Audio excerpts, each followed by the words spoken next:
జబర్దస్త్ షోలోకి ఎంతోమంది ఆర్టిస్టులు వచ్చి వెళ్లారు. కొంతమంది అక్కడే సెటిల్ అయిపోతే, కొంతమంది మాత్రం పలు కారణాలతో బయటకు వెళ్ళిపోయారు.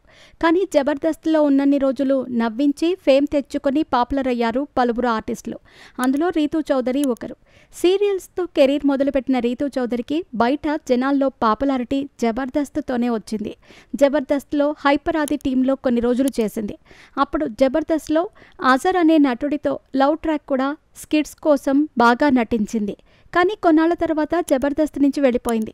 ఇప్పుడు జబర్దస్త్ షోకి రావట్లేదు రీతూ చౌదరి. తాజాగా ఇచ్చిన ఓ ఇంటర్వ్యూలో జబర్దస్త్ ఎందుకు మానేశావు, మళ్ళీ చేస్తావా అని అడగ్గా రీతూ చౌదరి సమాధానమిస్తూ, హైపర్ ఆది ఉంటేనే జబర్దస్త్ చేస్తాను, అతను ఉంటేనే నాకు ఫన్, అతనితోనే చేస్తాను. జబర్దస్త్లో నాకు రామ్ ప్రసాద్ మొదట పరిచయం అయ్యాడు. ఆది టీంలో కొత్త అమ్మాయిలు రెగ్యులర్గా చేస్తూ ఉంటారు, అతనికి నేను చెప్తాను అని చెప్పాడు. రామ్ ప్రసాద్ చెప్పాక నేను ఆదికి కాల్ చేశాను, పిలిచాడు. అలా స్కిట్లో కంటిన్యూ చేశాడు. హైపర్ ఆది వెళ్ళిపోయాక నేను వెళ్ళిపోయాను. మళ్ళీ ఆది పిలిస్తే వెళతాను.